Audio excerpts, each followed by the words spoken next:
Hello everybody and welcome back to Kentucky Tracker. So basically there's some Switch content that we can check out from the Switch version. So fortunately I now have it, so let's check this out.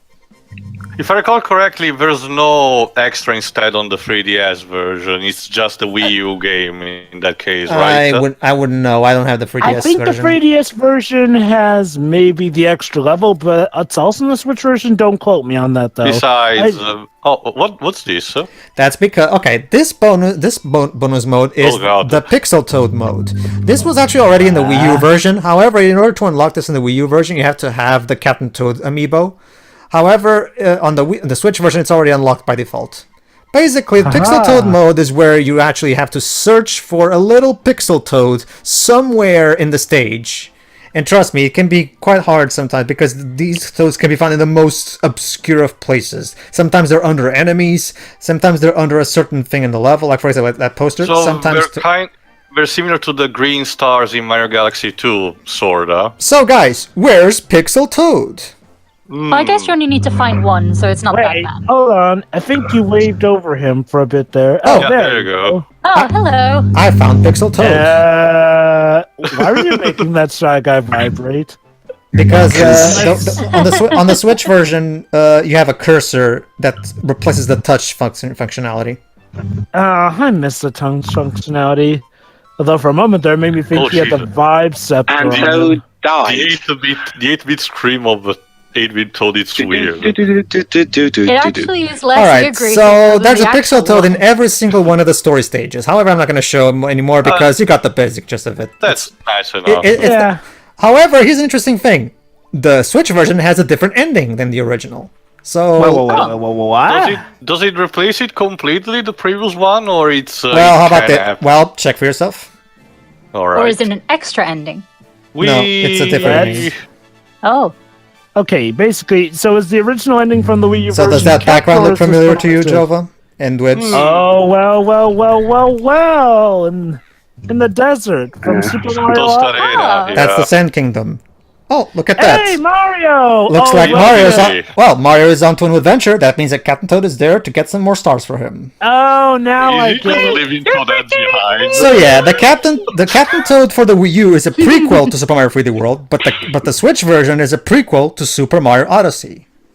That's cool. The adventure continues in Super Mario Odyssey. In fact, in Super Mario Odyssey, you can find occasionally Captain Toad giving you moves here and there. Yeah, that's been a thing since Mario Galaxy too. The Koizumi and his team are the ones who came up with Captain Toad. I know, but I think it's nice, this kind of integration, like finding some sort of explanation on how Captain Toad got his own moons or stars that he gives to Mario. And that's exactly what makes sense. That's exactly the same thing. Switch version, because when you think about it, we don't yet have a Switch version of Super Mario Odyssey Kingdoms. So yeah, just like in the Wii U version, where we explain how Captain Toad got all those green stars that he gives us in Super Mario 3D World, here's the same thing. Let's check how Captain Toad got all those moons he gave us in Super Mario Odyssey. First stage, Secret of the Inverted Pyramid.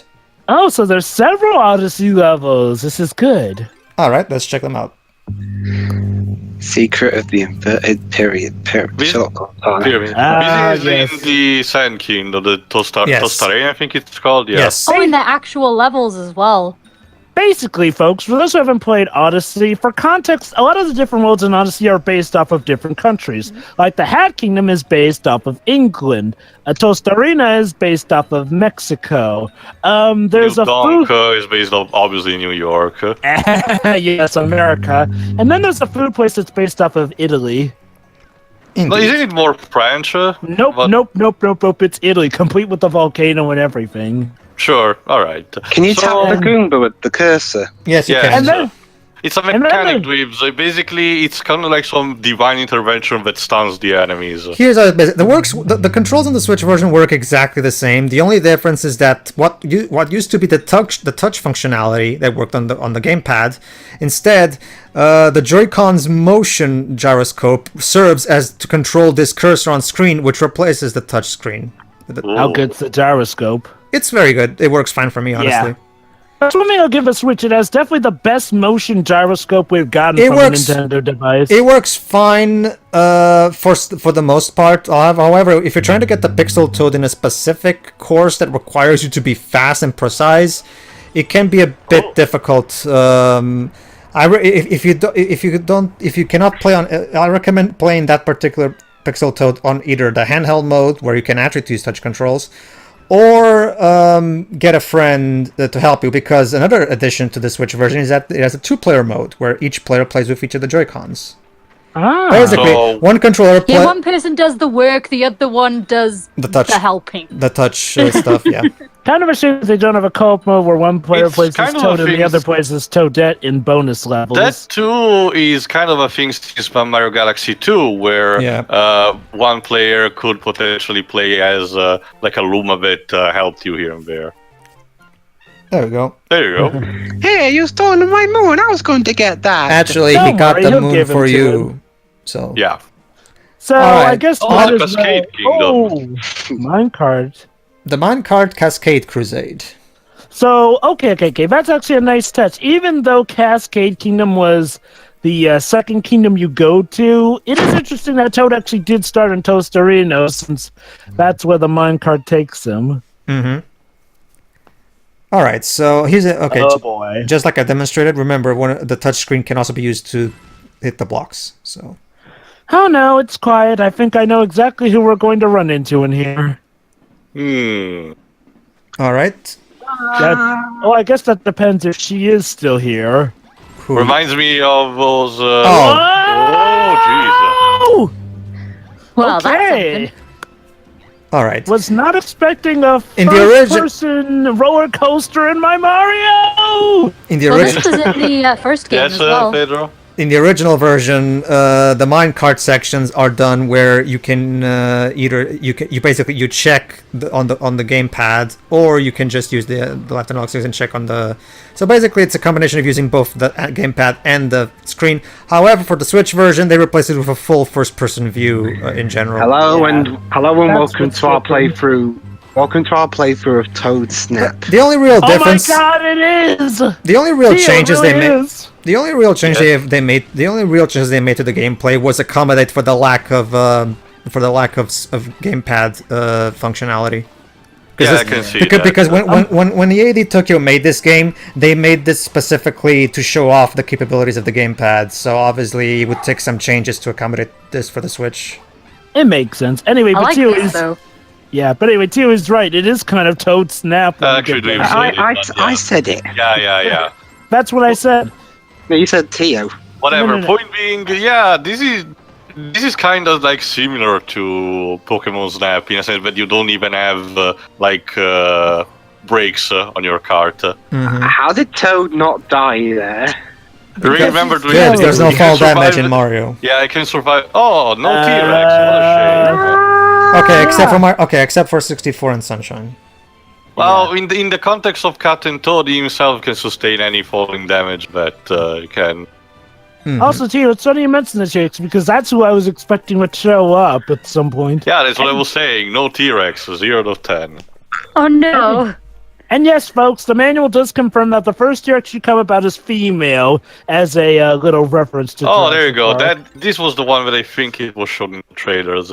Yep, in the direct. All right. Of course, New Donk my City. personal favorite kingdom in the game, New Donk City. Well, you and aka everybody the else's. Metro Kingdom. I haven't actually got there yet. I honestly think basically all. Let's see what's happening in the city hall. Oh, look at that. Oh, goody. The rest of the They even got the dance just like in the Odyssey game. Oh, and look at that, the green toad that hangs out there. and of course the yellow toad is asleep as always. Typical. Wake up, you lazy ass. Also, Toadette, how did you catch up and get ahead of us? Well, eventually she has the same spirit of adventure as Captain Toad himself. Anyway, No. You see, what I did was I went to Super Mario Party and stole the warp pipe. Okay, that makes sense. But yeah, in general, I really like all the words, the different new words were introduced in Mario Odyssey. But New Donk really sticks out for aesthetics and concept. I remember that, I think Miyamoto himself said in an interview that originally the concept was supposed to be a bit more cartoony. But eventually, We've even seen some photos of what that may have looked like as well recently. Yeah, but eventually, when instead of a realistic look for basically the contrast it makes between sense. the cartoony look of It's Mario like the Sonic Adventure kind of take. It makes sense. Well, it makes sense because this is supposed to be the city where the Donkey Kong arcade games took place, and even back even in the original Donkey Kong game that we did in our quickie. You can see that even in their first game, Mario and Pauline clearly had a difference in the way they were designed. Mario was definitely more Jumpman. It was as it was known at the time. Yes, Jumpman. It is very amazing that they made that canon. Jumpman is more cartoonish, whereas even in her original game, Pauline was clearly more realistically designed than Mario was in that game. So they're basically trying to keep that particular inconsistency consistent. If that makes any sense. So, Tio, I'm curious. Yes, sir? Was your favorite kingdom the Lost Kingdom? I thought so. Dark Souls. It's a leftover from Dark Souls Remastered. It's the surprise factor. The thought that Nintendo wanted to do something so out of their league, kind of like. Well, that's the thing with Koizumi too. Really dark. For a Mario game, especially. Well, the thing you have to realize too is that unlike Miyamoto, Koizumi is very he likes trying out these different, wacky, unexpected things. Whereas Miyamoto is, of course, the guy who just loves to do everything the same every time. So. Well, you just know that this game is different. I mean, it's one of the first Mario games to have jiggle physics. No, I'm not kidding. Madame Brutal is a handful. Of all things, that's what you're going to focus on. Of all character to have jiggle physics. Sure. We were going to have a guitarist Rosalina and casual clothes of all things. It's one of the primary reasons why I'm really looking forward to when Koizumi takes Miyamoto's place as creative chief officer at Nintendo, so that we can spread this creativity to all of their studios. You mean so he hasn't already? I've been seeing all the art of Rockstar. No, he hasn't. Miyamoto is still using. We'll have to wait till Miyamoto retires, Jova, before Koizumi takes over. I mean, I wouldn't say that we have to wait until Miyamoto retires for us to get creativity because, if the latest installments in games or franchises are anything to go by, there is certainly a surge in creativity. And heck, stuff like a crossover between Mario and Rabbids. Star Fox being in Starlink is pretty damn amazing and creative for Nintendo. Well, even in general, the temporary CEO that has been for a while has shown to do his job competently. Mm-hmm. Heck, they were actually going to have Bowser pull a Ganondorf on Peach and possess her at some point. Indeed. It wouldn't be the first time Peach has been possessed, so... Yeah. And hey, since Bowser Peach seems to be in the market, really big market. Here's the final Odyssey stage. Cookatail Sizzling Sprint. This makes sense, since Cookatail is basically a palette swap, kind of like of the boss of Captain Toad. This is a combination of a racing stage and also a double cherry stage, yes. You bastards, where was the double cherry on our venture? They weren't available yet. Toad. But that's the thing. This is the reason. Toad ate them all. So anyway, folks, this is, of course, I forget the name of this kingdom in particular, but basically the Lancian Kingdom. Yeah, basically this one is based off of Italy. You can tell by the music terms, the volcano, and of course, the delicious take for food, as you can tell, because of course, Italy are the masters of food. Yeah, I can tell it's Italy by the pink water and just like in Mario 3D World, the question lingers. If with a double cherry, eventually the original dies, is the clone the real person? Someone already. Someone's done videos on that. Oh, I'm sure they have. Oh yes, the double again. Gotta give Nintendo credit. Leave it to them to make power-ups that question the very lore of Mario's from world. a glitch, nonetheless. Sorry, guys, but your work is done. You have to be puffed away now. Bye. Questions that they'll never answer.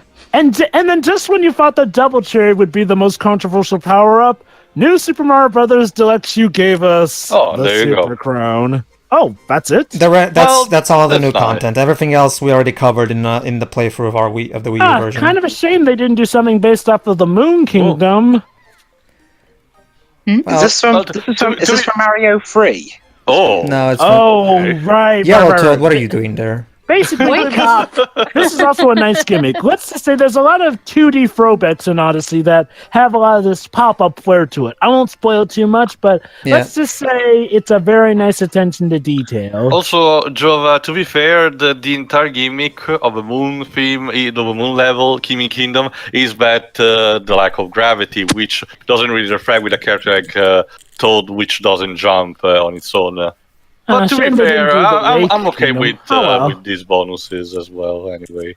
Yeah, it's definitely a nice attention to detail and a very nice addition to an already good game. And I gotta say, it's actually a nice level of care that they adapted this to the Switch because, to be honest, who on the Switch does not have 3D World? So, yeah, if we want to continue the whole trend of tying this into the Mario games, best tie it to Odyssey. I have to admit, I still kind of prefer the original ending because the original ending felt a bit more complete, especially because they managed to incorporate Toad into the opening scene of Super Mario 3D World. You know? Not to mention, in this one, he just abandoned Toadette out of nowhere. Well, didn't he kind of abandon Toadette at the end of 3D? Yeah, he did. He did that in the original as well, too. Sorry, my bad. It's not so much that too. The problem is that again he just leaves, but there's nothing after that. Whereas in the Wii U version, we had the opening of 3D World with a new twist. When it's in here, they didn't even. I guess obviously we couldn't have really the opening of Mario Odyssey with Toad put in because it wouldn't really work because the opening scene of Odyssey starts out on an airship, so it wouldn't really work. Yeah. So Toad. I know. No, Toad realised he was dodging his taxes and wanted to go off and pay them. That's Yoshi. No. Anyway. Yoshi told Toad how to do it. Well, anyway, everybody. Now the Germans are on his rear end for it. Because with the 3D World ones, they were just like you were just going through the original levels as they were.